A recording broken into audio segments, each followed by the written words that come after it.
जय श्री महाकाल। सबसे पहले हम बात करने वाले हैं आज कर्क राशि की। कर्क लग्न हो या राशि हो, ये जो भी राशिफल मैं बता रही हूँ वो आपके चंद्र गोचर जो ट्रांजिट होता है उसके अकॉर्डिंग है। लग्न चार्ट अलग होता है इंसान का एंड लग्न गोचर भी अलग होता है। चंद्र गोचर के अनुसार हम ये चीज़ें बता रहे हैं जिसका भी राशि या लग्न है, तो आप ये मतलब ये रेजोनेट हो जाएगा आपसे, ठीक है।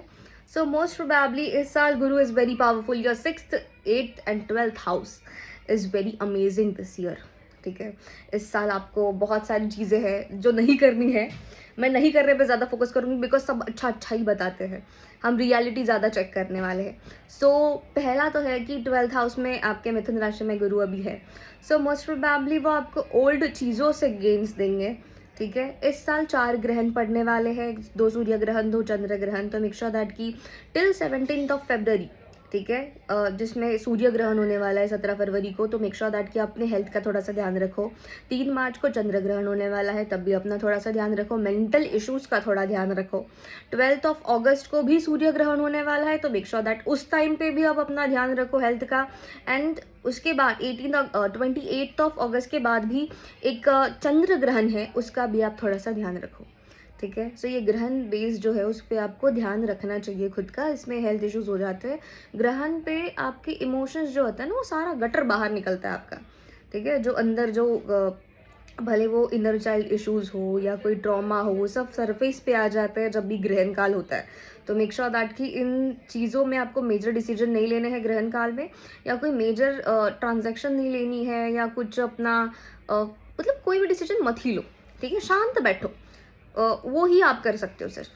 सो पहले हम बात करेंगे कि भाई 11 मार्च तक मिथुन राशि में रहेंगे अपने गुरु, उसके बाद आपके फर्स्ट हाउस में आएंगे विद लाइक कर्क राशि में, ठीक है। 11 मार्च से मार्गी होकर 2 जून तक वो कैंसर में उच्च के रहने वाले हैं और आपको वो बहुत सारे गेन्स देने वाले हैं। जो भी लोग नया कुछ करने का ट्राई कर रहे हो, नया कुछ करने का सोच रहे हो, वो उस पीरियड में आप कर सकते हो 11 मार्च के बाद, ठीक है। टिल अभी से लेके 17 फरवरी तक आपको अपनी स्पीच का बहुत अच्छे से ध्यान रखना है। Obviously Ketu is in your second house. Second house का केतु बहुत ब्लंट बनाता है आपको, मुंहफट बनाता है आपको, बरगलाता है, ठीक है। बरगलाने वो प्रवृत्त करता है आपको। तो मेक श्योर दैट कि ऐसा कुछ भी बरगलाना नहीं है आपको। भले आपका वो फाइनेंसेस हो, भले आपका वो घर से रिलेटेड कोई प्रॉब्लम हो, पार्टनर से रिलेटेड प्रॉब्लम हो, गॉसिप करना बंद करो लोगों के साथ, which is not good for you, ठीक है। आपकी मानसिक संतुलन के लिए भी वो अच्छा नहीं है। सो वो मत करो। आपको लगता है कि हाँ ये मेरा सुन रहा है, वो मेरा सुन रहा है, ये मेरा अपना है, वो मेरा अपने लोगों के अलावा सब आपको अपने लगते हैं। सो मेक श्योर दैट कि ऐसा मत करो। अहंकार को त्यागना है इस साल आपको, नहीं तो आप कहीं के नहीं रहने वाले, ठीक है। जिनको भी पीएचडी वगैरह करनी है, जिनका कुछ अटका हुआ है, गवर्नमेंट जॉब्स है, या जो बच्चे हैं बेचारे, उनको ये अवसर है 11 मार्च से लेकर 2 जून तक कि उनका ध्यान बहुत अच्छे से लगेगा एजुकेशन में, पढ़ाई में। जो अटका काम है आपका इस फेज़ में पूर्ण हो सकता है। जिसका ट्रांसफ़र बचा है, कोई जॉब स्विच करने का सोच रहा है, मैं इस साल बोलूँगी कि जॉब स्विच मत करना, थोड़ा सा वेट करना। अपॉर्चुनिटीज़ आपको अच्छी मिलेंगी तब आप करो, ठीक है। जून में मोस्ट प्रोबेबली आप कर सकते हो, तब आप करो, वो अच्छा रहेगा आपके लिए। देन 2 जून से लेके 31 अक्टूबर तक सिंह राशि में प्रवेश करेंगे वो, एंड देन वो भी आपके लिए बहुत लकी साबित होगा। गुरु का ट्रांजिट पिछले बार भी हुआ था कर्क में, लेकिन वो इतना बेनिफिशियल नहीं था। बट इस साल उनको बहुत टाइम तक वो रहने वाले हैं, तो वो आपको बहुत अच्छे परिणाम जरूर देके जाएंगे। और सबसे इम्पॉर्टेंट, साल की शुरुआत में, ठीक है, मंगल शुक्र सूर्य बुध आपके 6th हाउस में रहने वाले हैं। तो रोग रिपूरन का हाउस है वो 6th हाउस। तो आपको ध्यान रखना है अपनी हेल्थ का। आपका हेल्थ का ध्यान लोग नहीं रख सकते, आपको खुद को रखना पड़ेगा, ठीक है। सो मेक श्योर दैट कि अपने पे थोड़ा सा खुद ध्यान दो। एंड थोड़ा सा लोन वगैरह का अगर आप सोच रहे हो तो मत लो, ठीक है। लोन वगैरह के लिए आपको अप्लाई नहीं करना चाहिए, कुछ भी ऐसा नया कुछ करना नहीं है उसमें। पुरानी चीज़ें ही शुरुआत में वो देता है वक्री होके गुरु आपको। सो वो उसको देने दो। एंड देन ये जो रोग रिपूरन का भाव है उसमें जो इतने मेजर प्लैनेट्स बैठे हुए हैं, मोस्ट प्रोबेबली आपको थोड़ा सा उस पर ध्यान रखना चाहिए। किसी से दुश्मनी आपको करनी नहीं है, किसी के साथ आपको झगड़ा करना नहीं है, नेबर्स के साथ आपको झगड़ा करना नहीं है, पार्टनर के साथ आपको झगड़ा करना नहीं है। मेक श्योर दैट कि आपकी क्लियर स्पीच की वजह से आपको किसी के साथ झगड़ा करना नहीं है इस साल। कितना भी अंदर से आए, रोक लिया करो खुद को, ठीक है। वो बहुत इंपॉर्टेंट है आपके लिए। तो ये रहेगा। अप्रैल के बाद बेस्ट हो जाएगा। चंद्रमा भी शुरुआत में 11th हाउस में रहेगा, उच्च के रहेगा, ऑब्वियसली राशि का स्वामी है आपके, तो वो अच्छा ही रहेगा। सो मेंटल स्टेट आपकी स्ट्रांग रहेगी, बट आपको किसी को भी बरगलाना नहीं है, ठीक है। इस चीज़ का ध्यान रखो, पूरे साल भर में यही करना है तुमको, ना कुछ गंदा बोलना है, ना कुछ बुरा बोलना है किसी के बारे में, ना इधर का उधर करना है, ठीक है। अपने पे फोकस रखना है इस साल।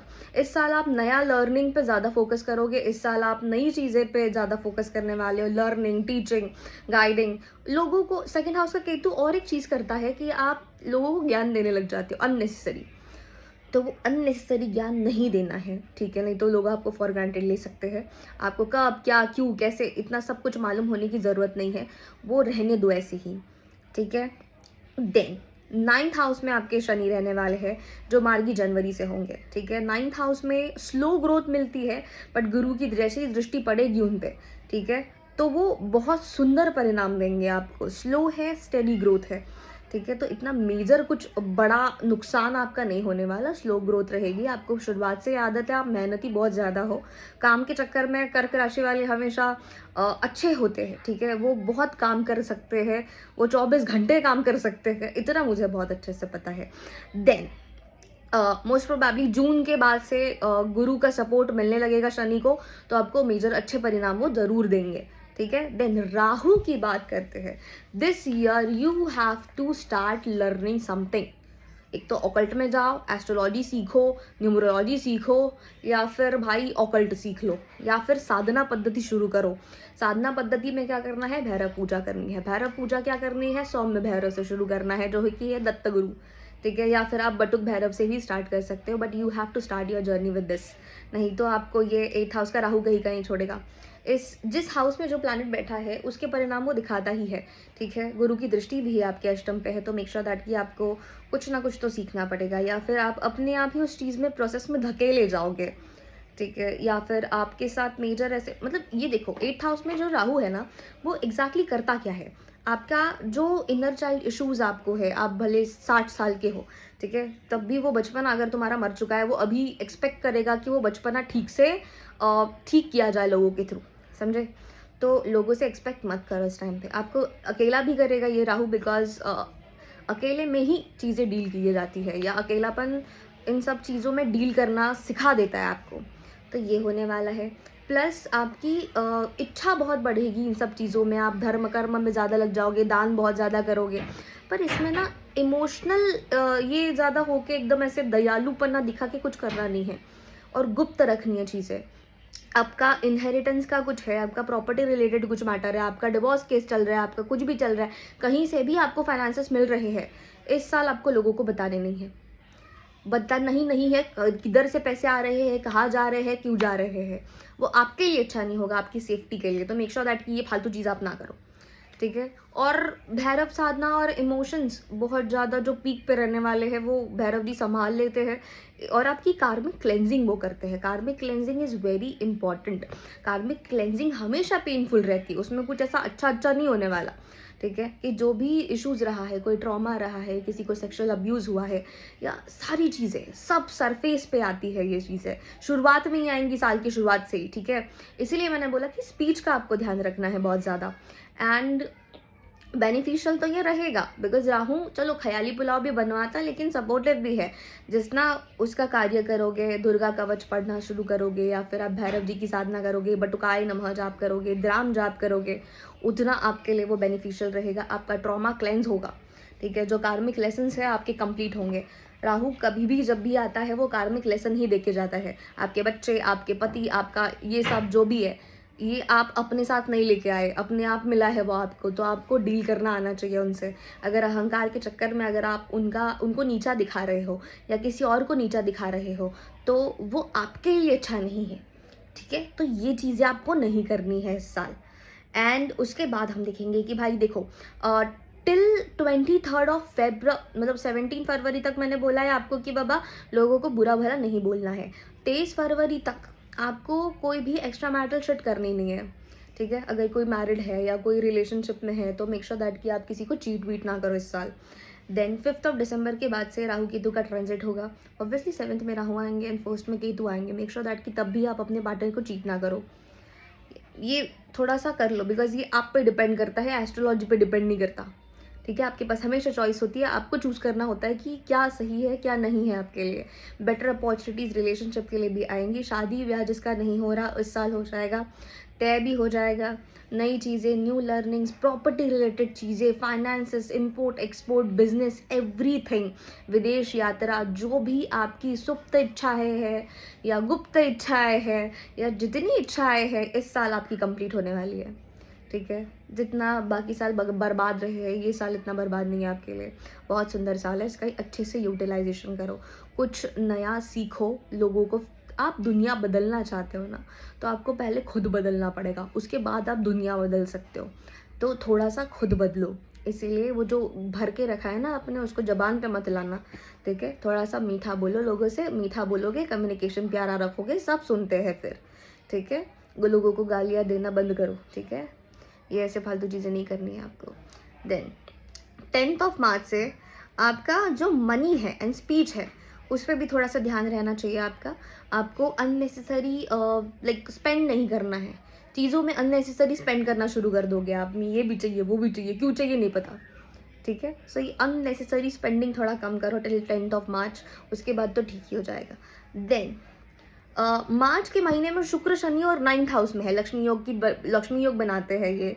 सो अच्छा रहेगा for the property and inheritance, जो आपको मिलने वाला है, जो हक है आपका, जो केस कोर्ट केसेस चल रहे हैं, वो इस साल आप उससे निजात पा सकते हो भाई, तो वो अच्छा रहेगा आपके लिए। और 6th हाउस को हमेशा बिजी रखो अपने, ठीक है? कि आप अगर चलो आप बहुत ज़्यादा बीमार पड़ रहे हो, बार बार बीमार पड़ रहा है इंसान, बार बार हॉस्पिटलाइज हो रहा है, तो मेक श्योर दैट कि आप थोड़ा सा एक हॉस्पिटल विजिट करके आओ, ठीक है? और इस साल अगर आपको कोई मैं रेमेडी सजेस्ट करूँ तो वो है कि भाई गौ माता को आपको आलू खिलाना है, कोई सी भी गौ माता को, ठीक है? गाय को आलू खिलाओ इस साल, वो तुम्हारे लिए अच्छा रहेगा। सैटरडे को या फिर वेडनेसडे को आप कर सकते हो, वो आपके लिए अच्छा रहेगा। Vishnu Sahasranama is very good for you, तो वो करो। या आप दत्त बावन्नी सुन सकते हो, श्री स्वामी समर्थ का जाप कर सकते हो, साईं बाबा का जाप कर सकते हो, जिसको आप मानते हो। Datta Guru is very good for you. So मैं बोलूँगी start with the Saumya Bhairava, because वो आपके अंदर तक आपको हिला देते हैं और आपके जो इमोशंस है वो ऊपर लेके आते हैं। देन वो क्लेंजिंग शुरू होती है फिर आपकी। फिर एक टाइम ऐसा आता है कि आपको चीज़ों से फ़र्क पड़ना बंद हो जाता है, आप में नम्बनेस आ जाती है, एक काइंडनेस आ जाती है। दयालु तो आप पहले से हो, ठीक है? बट आप अननेसेसरी चीज़ों में व्यस्त रहते हो, काम का छोड़ के सब करोगे तुम, तो वो सब का ध्यान रखना है इस साल आपको। बाकी आपको कुछ नया करने की कोई आवश्यकता नहीं है। इस साल आपको 11th मार्च से लेकर 2 ऑफ जून तक आपका बेस्ट पीरियड रहेगा। उसमें आपके इन लॉज से भी रिलेशन अच्छे रहेंगे, ऐसा कुछ प्रॉब्लम नहीं होगा। फरवरी के महीने में थोड़ा ध्यान रखो कि इन लॉज को कुछ बड़ा भला बुरा बोलो मत, बोलने से ही पूरा है साल, ठीक है? तो वो बोलना ही ठीक करना है तुमको, उतना कर लो, बाकी सब बेस्ट है तुम्हारा। बाकी कुछ एक्स्ट्रा अगर आपको कुछ जानकारी चाहिए होगी तो डिस्क्रिप्शन में मेंशन है। इतना समय मुझे लगा बिकॉज वीडियो बनाने के लिए, बिकॉज मेरे पास कंटिन्यूसली कंसल्टेशन में मैं बिजी हूँ, इसलिए वीडियोस नहीं बना पा रही हूँ। आई मेक श्योर दैट कि मैं February 1st वीक तक मैं सारी राशिफल अपलोड करूँ। बाकी अगर किसी को कंसल्टेशन लेनी हो तो मैंने डिस्क्रिप्शन में मेरा नंबर दे के रखा है, आप मुझे डायरेक्टली मैसेज कर सकते हो। मैं खुद ही अटेंड करती हूँ, मैंने कोई असिस्टेंट वगैरह नहीं रखा। अगर आप मेरी आवाज़ ना सुन सको तो मेक श्योर दैट कि आपको नहीं करना चाहिए, फ्रॉड वगैरह भी होते हैं, ठीक है? सो इस चीज़ का ध्यान रखो भाई। बाकी एक्टिवेट द भैरव साधना और भैरव, बिकॉज लोग बोलते हैं कि कोई लाइक देखो, लोग बिलीव करते हैं विष्णु अलग है, शिव अलग है, शक्ति अलग है, बट ऐसा नहीं है, ठीक है? शिव ही खुद सबसे बड़े वैष्णव है, ये महाशिव पुराण में ऑलरेडी लिखा हुआ है।